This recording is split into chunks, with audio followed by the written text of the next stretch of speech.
Say, man, you know when people love saying YOLO, you only live once, you gotta have fun while you're here. You know what I'm saying? I'm gonna let y'all know that's wicked speech. We're gonna read through that through the Wisdom of Solomon, chapter 2, from the Apocrypha. You dig? Let's get it. I got my hair sticking up a little bit, whatnot. But anyway, we finna get it. Let's get it, get it, get it. Now, a lot of us don't even know how wicked we are until we start opening our mouths, you feel me? But we're gonna get into that. So, Wisdom of Solomon, chapter 2. Verse 1, right? For the ungodly said, reasoning with themselves, but not aright. Our life is short and tedious, and in the death of a man there is no remedy. Neither was there any man known to have returned from the grave. For we are born at all adventure, and we shall be hereafter as though we had never been. For the breath in our nostrils is as smoke, and a little spark in the moving of our heart. Just keep reading, right?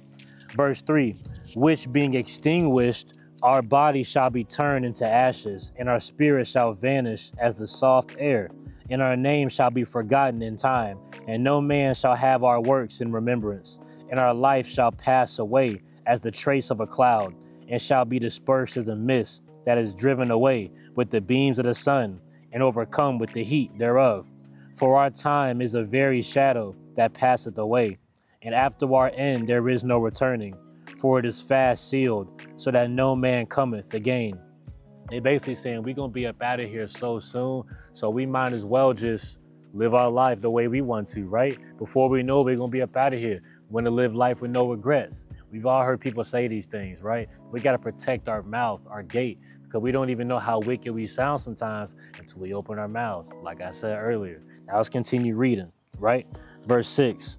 Come on, therefore, let us enjoy the good things that are present, and let us speedily use the creatures like as in youth.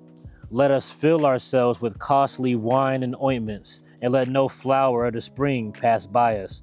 Let us crown ourselves with rosebuds before they be withered.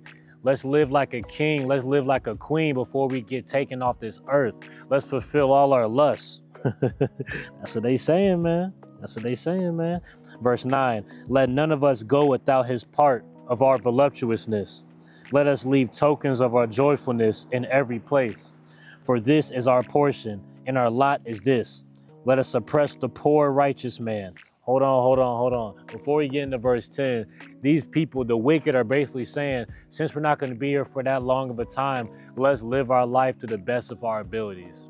Let's fulfill our lusts. Let's fulfill our voluptuousness. Let's do everything our heart desires so we can live life with no regrets. That's so sad. But that's a very cardinal way to look at life. I'm pretty sure I've said that before. I've lived like that. I used to live life like I couldn't die. You know what I'm saying? But let's get into verse 10, because we already talked about how the wicked want to enjoy their time on earth while they can, as if heaven doesn't exist, right? But now we're going to talk about how the wicked views the righteous man, how the wicked views the person who's actually trying to repent, how the world views people who are trying to turn away from their sins. Let's get it. Wisdom of Solomon, chapter 2, verse 10. Let us, again, this is from the viewpoint, this is the wicked speaking, right? Wisdom of Solomon, chapter 2, verse 10. Let us oppress the poor righteous man. Let us not spare the widow, nor reverence the ancient gray hairs of the aged. Let our strength be the law of justice. For that which is feeble is found to be nothing worth.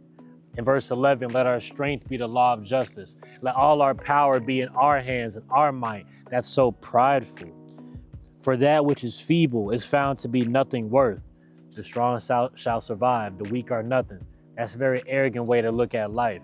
It is true to an extent. You're not going to survive being weak.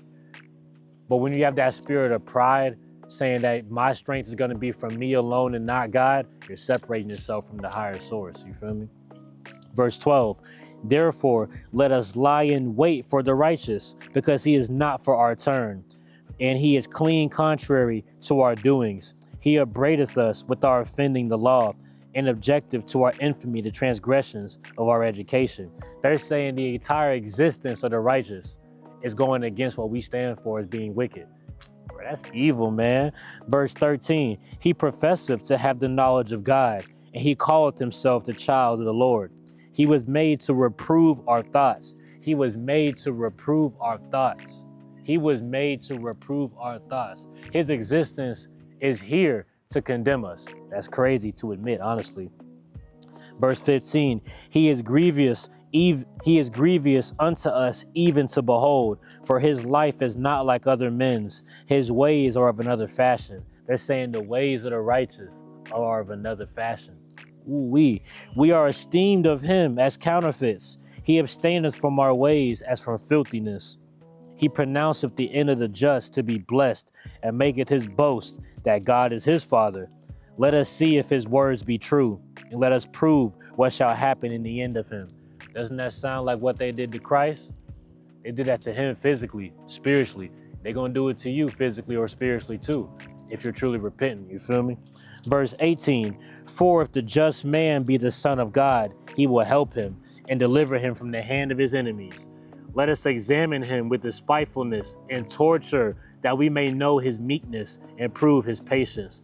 Let us condemn him with a shameful death, for by his own saying he shall be respected. Such things they did imagine and were deceived, for their own wickedness hath blinded them. As for the mysteries of God, they knew them not, neither hoped they for the wages of righteousness, nor discerned a reward for blameless souls. They didn't care about the righteousness of God. They didn't see the beauty of it, right?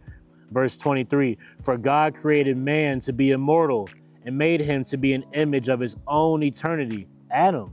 Nevertheless, through envy of the devil came death into the world, and they that do hold of his side do find it. They that hold the sign of the devil do find it, man. They that hold the sign of the devil do find it, man. I'm telling you, man. The wicked know who the righteous is. If you was called to repent, if you was called to be part of the elect, understand that throughout your entire life, the wicked has been transpiring against you. There's a saying that I've said before, that I've heard people say, that there are times where other people know who you are before you know who you are. They be seeing your light before you see your light. Matthew 5:14, you are the light of the world. God bless the nation of Israel. You come across this video, shalom, all praise to the Most High, APTTMH. God bless the sons of Abraham. God bless the daughters of Sarah, you dig? I'm telling you, Wisdom of Solomon, chapter 2. Check out the Apocrypha, Bible, 1611, KJV, King James Version, red cover, you feel me? Let's get it. Tune in, shalom. Power, power. All right, I'm done.